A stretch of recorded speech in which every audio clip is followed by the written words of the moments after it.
ஒரு எமர்ஜென்சிக்காக ஒரு கவர்மெண்ட் ஜிஹெச்சுக்கு போனால் அங்கே வந்து ஃபஸ்ட் எய்டு பார்க்குறதுக்கு கூட டாக்டர் இல்லாத அளவுக்கு அவ்வளோ கொடூரமாக இருக்குங்க சார்.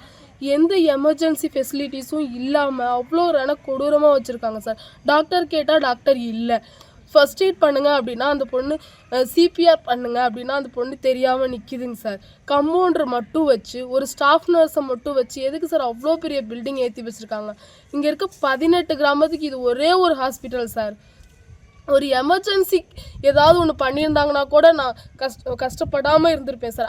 108 கால் பண்ணி 108 வருதுங்க சார். அவங்க கம்ப்ளைண்ட் ரைஸ் பண்ணுங்கள், அப்போ தான் நான் பார்க்க முடியும்னு சொல்கிறாங்க சார். நான் எமர்ஜென்சிக்காக கூட்டிகிட்டு போய் நிற்கிறேன், கம்ப்ளைண்ட் ரைஸ் பண்ணுங்க அப்படின்னு சொல்கிறாங்க சார்.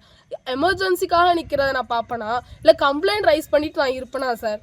சார் அந்த குழந்தை இல்லாமலே போயிடுச்சு சார். ஒரு ஃபர்ஸ்ட் எய்ட் பண்ணியிருந்தா நான் எவ்வளோ சந்தோஷப்பட்டு சந்தோஷமாக இருந்திருப்பேன் சார். இந்நேரம் என் கையில் ஒரு 10 நிமிஷம் கேப்ல ஏதாவது ஒன்று ஆக்சிஜன் வச்சுருந்தாங்கன்னா அந்த அளவுக்கு நான் கூட்டிகிட்டு போய் நான் ஹாஸ்பிட்டலில் பார்த்துருப்பேன் சார். வேறு ஹாஸ்பிட்டலில் எமர்ஜென்சிக்காக போன ஹாஸ்பிட்டலில் ஒன்றுமே இல்லாமல் என் பையனை கொண்டு என் கையில் கொடுக்குறாங்க சார். நான் என்ன சார் பண்ணுவேன்? டாக்டர் இல்லை, நர்ஸுக்கு எந்த ஒரு விஷயமே தரல. 108 வருது, 108ல எதுவுமே கிடையாது. 108ல இருக்க ஸ்டாஃப் கம்ப்ளைண்ட் ரைஸ் பண்ணுமா அப்போ தான் நான் பாடியை தூக்குவேன் அப்படின்னு சொல்கிறாரு.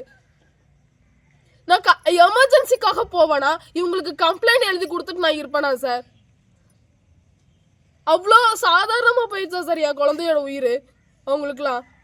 சார் 11:30 வரைக்கும் டாக்டர் ஹாஸ்பிட்டலுக்கு வரலாட்டி எதுக்கு சார் அந்த ஹாஸ்பிட்டல்? எனக்கு 18 கிராமத்துக்கு ஒரே ஒரு ஹாஸ்பிட்டல் தான் சார் இருக்கு. நான் தூக்கி கொடுத்துட்டு உட்காந்துருக்க மாதிரி இந்த சர்க்கிளில் யாருமே இனிமேட்டு நடக்கக்கூடாதுங்கிறதுக்காக தான் சார் நான் இவ்வளோ ரிஸ்க் எடுத்து எல்லா வேலையும் பார்த்துட்டு இருக்கேன் சார். என்னால் முடியாத பட்சத்தில் கூட என் குழந்தைய தான் நான் விட்டுட்டேனே, அடுத்த குழந்தையாவது நல்லா இருக்கணும், அடுத்தவங்களாவது நல்லா இருக்கணும். கண்ணனூர் அரசு மருத்துவமனை sir, Thuraiyur taluk. Play store மற்றும் ஆப் ஸ்டோரில் இருந்து பாலிமர் செயலியை QR கோடு மூலம் பதிவிறக்கம் செய்யுங்கள். செய்திகளை உடனுக்குடன் பெறுங்கள்.